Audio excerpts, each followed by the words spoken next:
When 17-year-old Amira Johnson walked into the courtroom wearing a hoodie and handcuffs, she was already convicted in the eyes of the world. But no one, especially not the sarcastic judge on the bench, expected what would come next.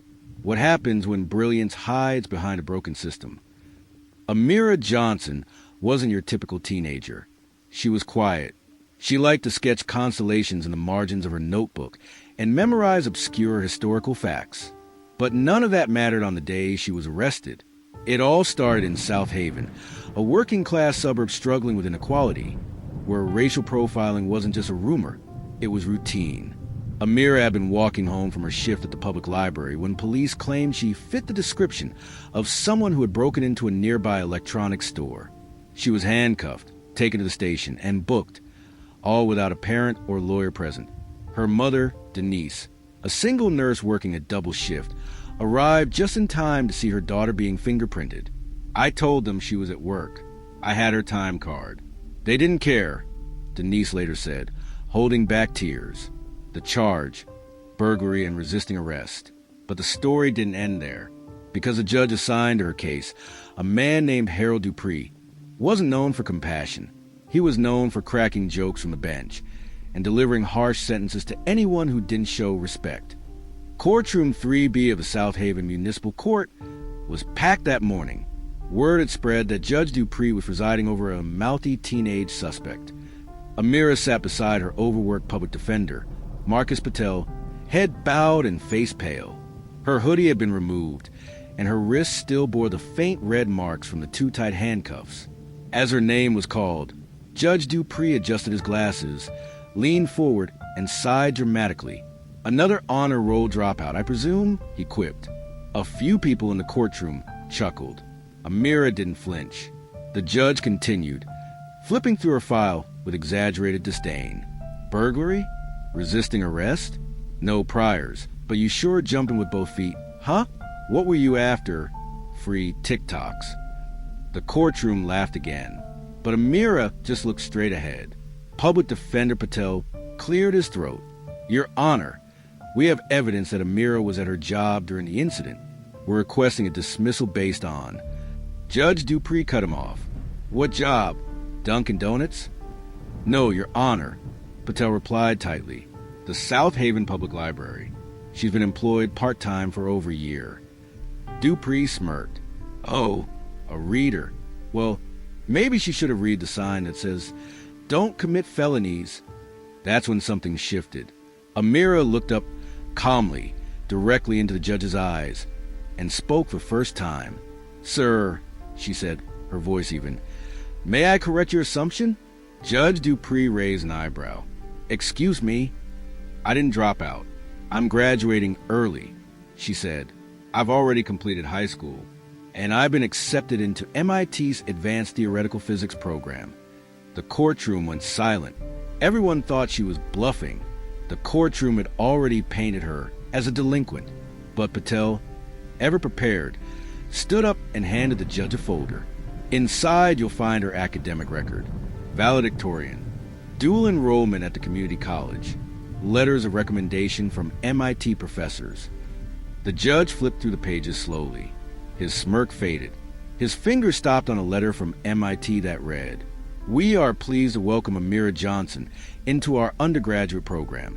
Her exceptional performance in mathematical logic and quantum modeling demonstrates intellect at a rare level.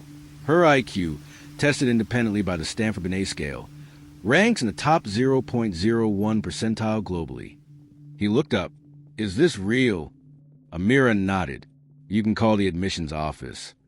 For once, Judge Dupree had nothing sarcastic to say. He leaned back in his chair and stared at her. The courtroom murmured. What started as a court hearing turned into something bigger. The local media picked up the story. "Teen genius wrongfully accused," the headlines read.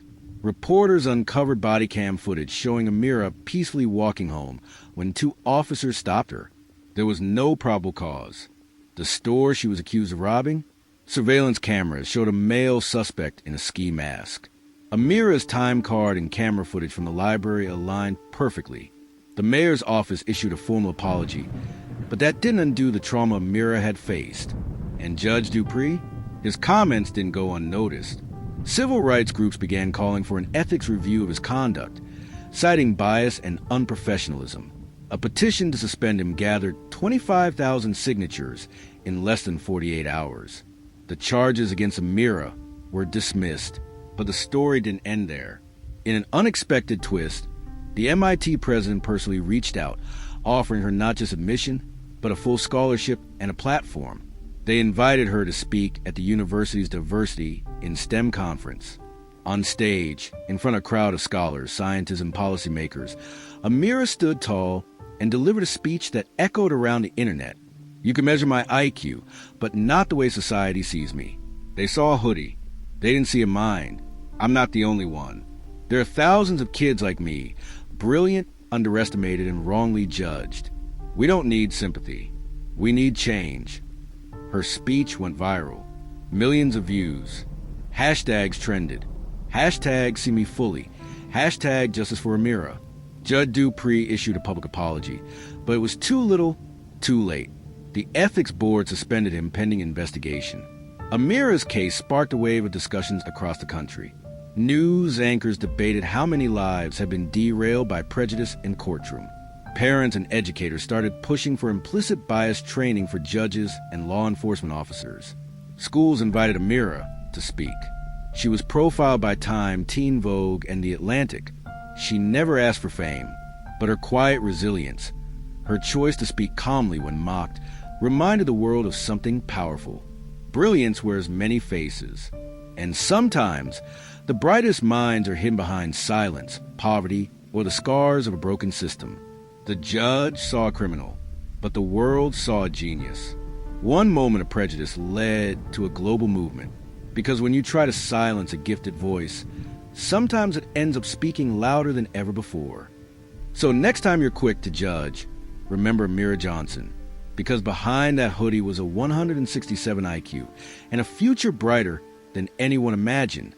Subscribe for more powerful real-life stories that challenge the system and uplift unheard voices. If this story moved you, share it. Someone out there may be a mirror waiting to be seen.